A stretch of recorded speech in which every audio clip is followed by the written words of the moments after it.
So our next session has 3 people coming up onto the stage for this one. So we're going to be talking about what's the same and what's different between esports and traditional sports. And we're also talking about how to build community networks. So I'm going to welcome to the stage from London Esports, Alfie Wright, Chief Executive and Founder, and Head of Marketing, Alex Harris. And from For Game's Sake, Chief Executive, Kieran Sanford. Please welcome him to the stage.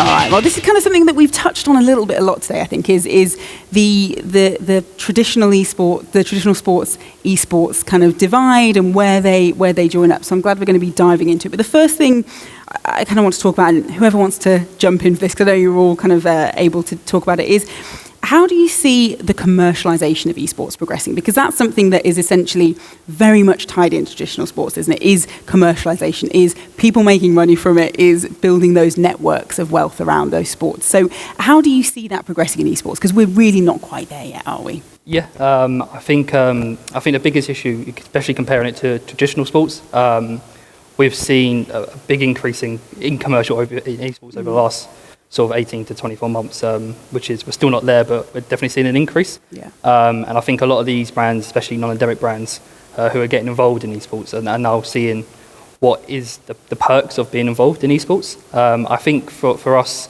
what we see is a comparable from the commercial side from traditional sports to esports is how accessible esports is, especially to stream, to watch, to compete, to play. And Sam from NSC made a good point about how easy it is to integrate within tournaments, how easy it is to integrate with the teams, how easy to integrate into streamers, content creators. Whereas from a traditional sports wise, you partner with a football team and you get, your football team, you get maybe a stadium and some players. But I feel like in esports we have a lot more direct activations, a lot more creative activations to really bring the brand out. So I think over the next 12, especially coming out of COVID, brands, especially non-endemic brands, will start sort of investing into esports a bit more. Something that we kind of discussed a little bit before we came up here was this idea of the difference between a traditional sports community, which I think particularly in the UK, we have such strong sports communities. They are tribalistic, I'm Chelsea till I die. So it's truly a part of who you are. But I think we're yet to see that with esports in quite the same way. So what do you think is key to building an esports community? And are we ever going to reach the level of it being something that, you throw in your Twitter bio as who you are?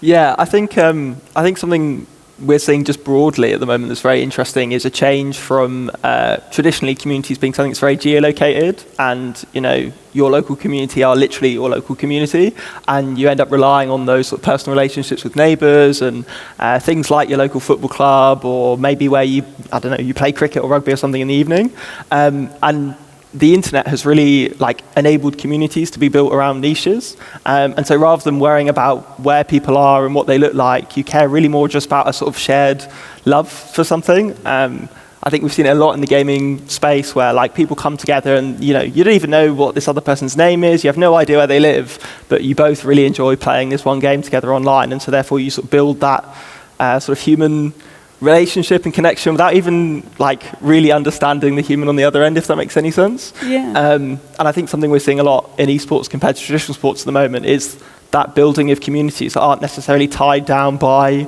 geolocation. And I think the really interesting place is somewhere in the middle, where we start to see actually these very online communities being tied to locations, or we're seeing locations tying themselves to online communities, and how those things sort of merge together. And I think it's something that we're really optimistic about the future of with London Esports. I know that, Kieran, you work with a number of football teams and their sort of approach to esports, and I can imagine they have a very sort of similar mindset about tying those two sides of things together. Yeah, I think it's a very interesting one. I think some clubs, some sports teams will get into it for monetizing their brand even more. Some will get into it as a fan engagement tool, and how they sort of engage with their younger fans, for example. It's obviously very obvious that gaming is obviously very believed in by that young demographic. So it's a way of how sports teams can really push their brand into it. I think the gaming publishers, you see a lot of examples of EA Sports, Epic Games, who push the narrative into the sports world with, for example, EA Sports setting up the ePremier League, where the football clubs, for example, are able to get representatives of fans You see it with Epic Games with jerseys of football teams and other sports teams being in the game.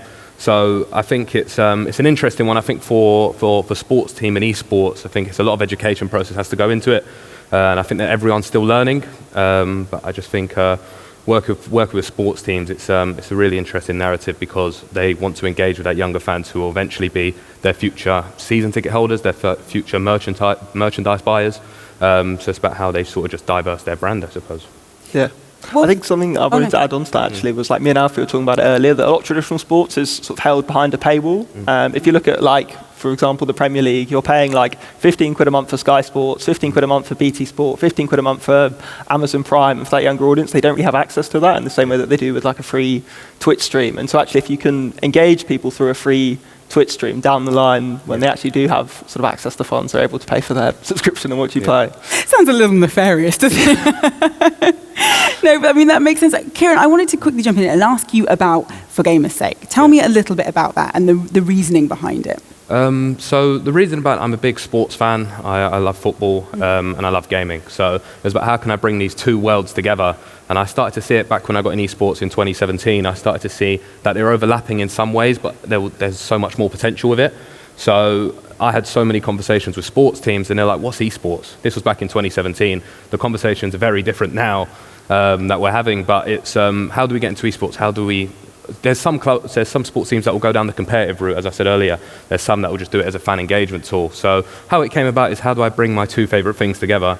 And just, and we're here today. So I mean, that's everybody's favorite way of creating something, isn't it? Just, I love this, let's squish them together. I mean, so let's talk London esports as well, because, you know, what are we borrowing strategies in the esports space from sports? Are there things that you look at and you think, actually, that does work for us?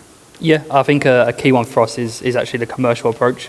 So unfortunately, he wasn't able to be here today, but Karim, who's on our board of directors, is the ex-chief commercial officer at West Ham in the Premier League. So he run all the commercial activations for a Premier League team, and West Ham are one of the richest clubs in the world. So we, working with him, has been able to bring us kind of a Premier League approach to commercial activations to a grassroots team, really, that can basically activate to a smaller audience, but a more engaged, focused audience. And for us, that kind of experience from commercial of, you know, the last 60 years of working with brands and how to activate to that audience, it is really important. So being able to bring that into us and to someone, like I said, that's got a more engaged, focused audience has been massive to helping us, you know, secure key partners.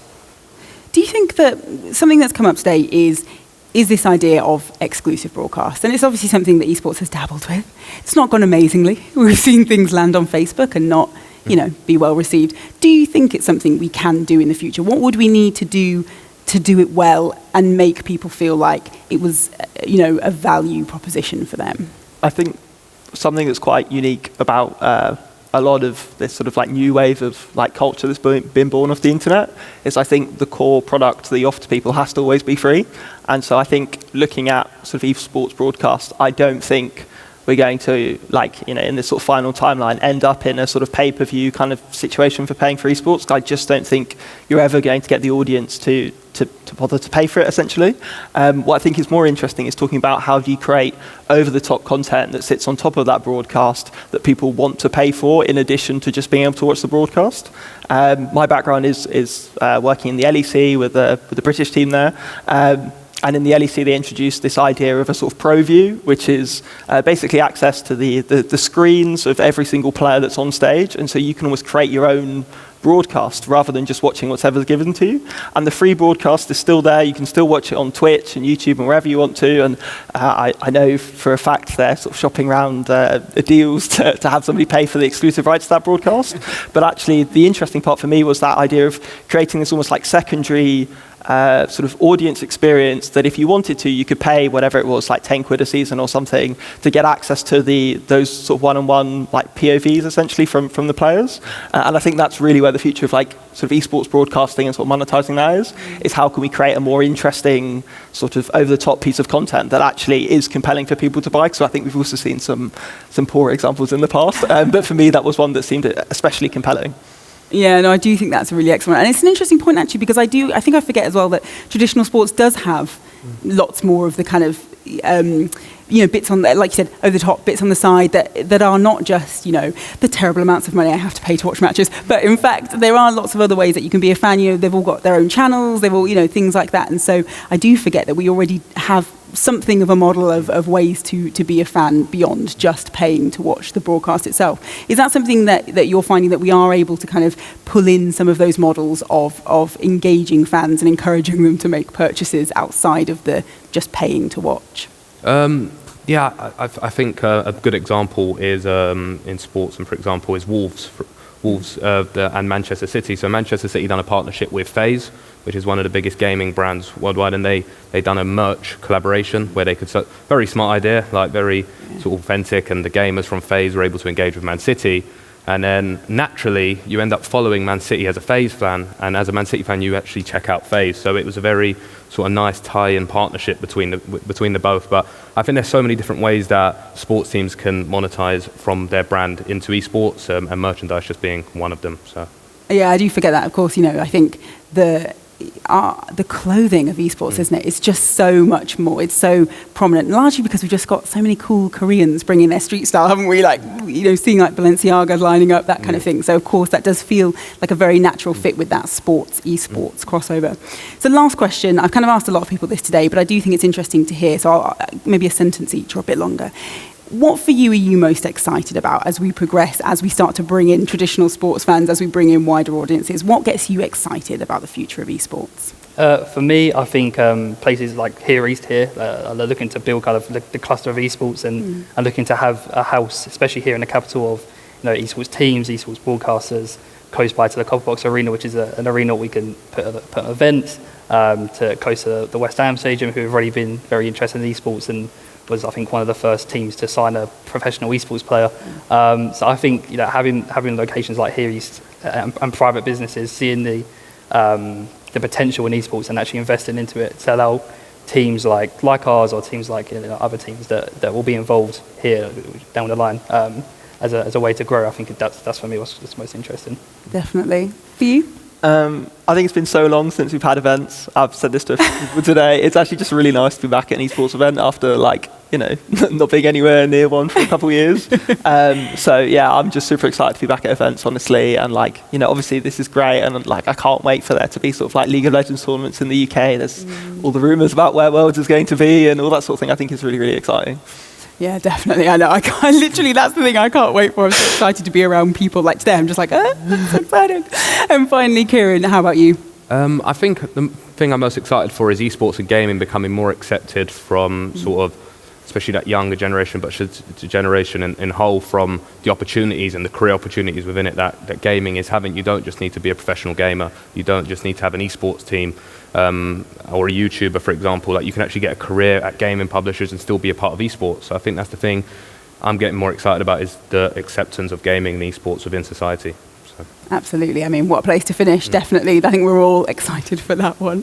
Well, a huge round of applause, please, for Alex, Alfie and Kieran. Thank you so, so much.